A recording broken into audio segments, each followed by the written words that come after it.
Let's talk suture removal. You know, I've done some videos on putting sutures in, running suture, simple interrupted suture, I think some deep sutures, but one of the things I haven't covered is how to get the sutures out.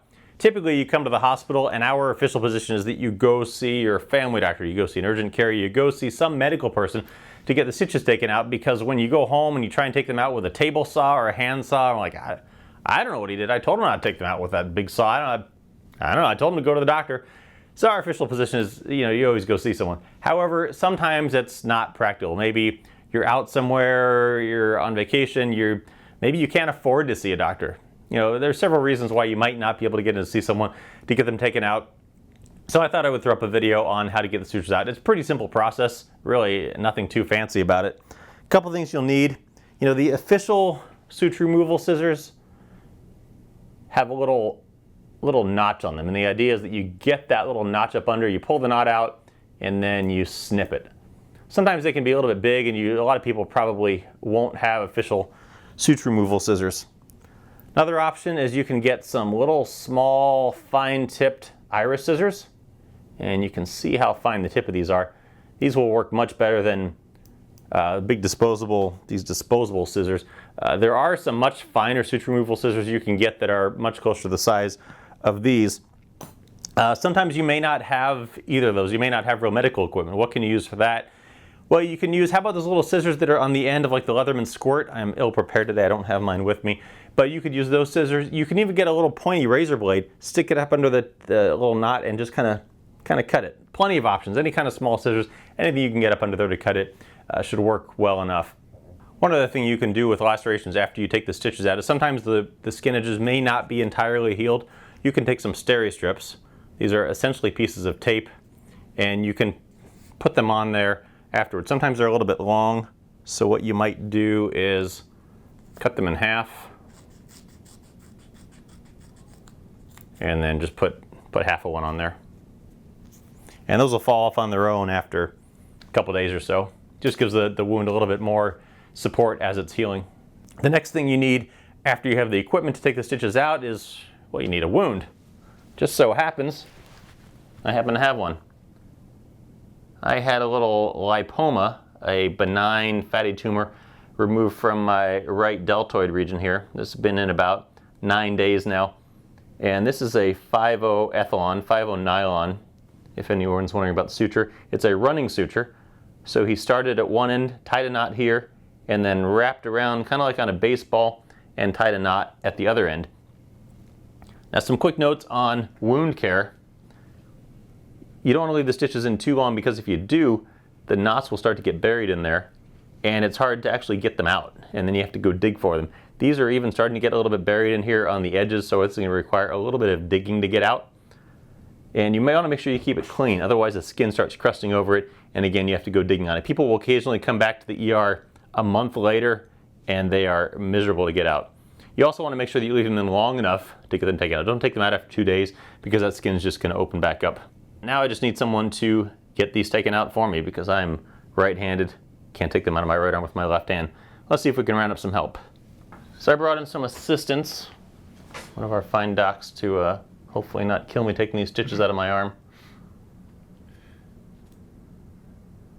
So ideally, it helps also if you're going to have a little procedure if you prep the area so that the hair doesn't grow down into it. So a lot of times if you can pull the edges up, you can just get under there and hopefully snip it.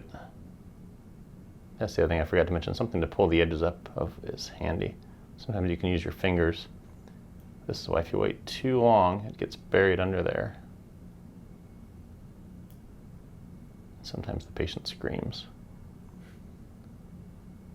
And then I say, well, that's why you shouldn't have waited a month.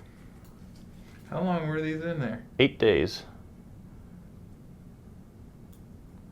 That sounds promising.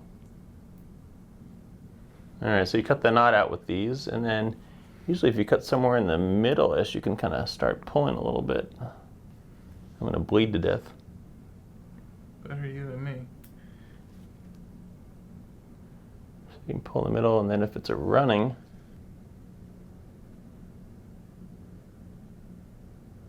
there you go. So if it's a running, cut the knot on one end, depending on how long it is, you can usually just kind of pull it out.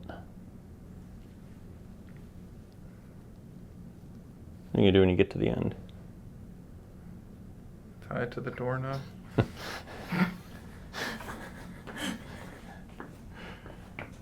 So almost there. Didn't hurt me one bit. Now just that pesky knot at the end. Hooray. Is there one last one in there? Strong work. Didn't hurt me one bit. Didn't hurt Scott at all. Alright, so there's the wound post suture removal. You can take these stereo strips like I said, and they just fit right down on in there. Kind of tug them across, and that'll give it just a little bit extra support as it's healing. Do one more.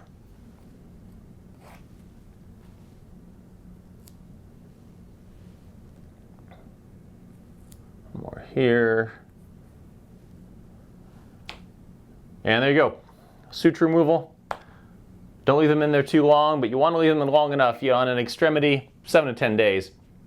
This one, 8 days. That knot started to get a little bit buried, so we went ahead and took them out. It's a little bit uncomfortable, but not too bad. If you've got a running suture like this one was, you can make a couple cuts in the middle and cut the knot on either end and kind of pull them out.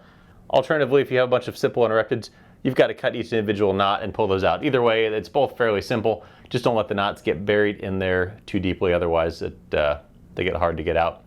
A few other things to note with lacerations and scars and wounds and healing.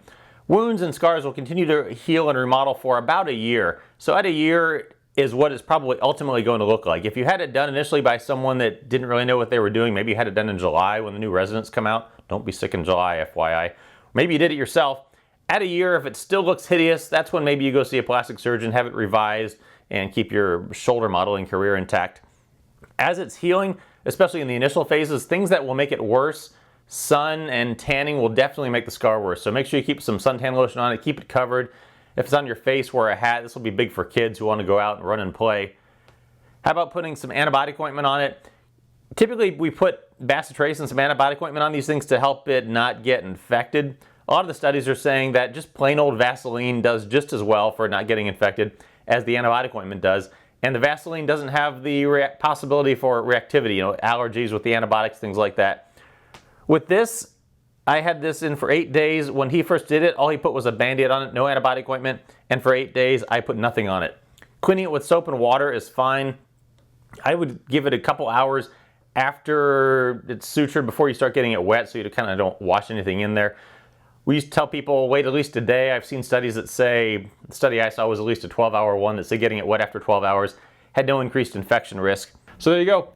You have a laceration and you need to get the stitches out. You can't get to medical care. Fairly simple. Get something sharp, get some scissors, cut the sutures out. Fairly straightforward. I'll throw up some links here to some of my other medical videos, simple interrupted sutures, running sutures, and the much more comprehensive field wound care video that shows what to do if you're stuck out in the middle of nowhere with an injury and you either need to summon help or help yourself if there's not anything else around. So check out those videos. I'd love to have you subscribe and stick around, check out all my other videos. As always, I appreciate you watching, and I will catch you next time.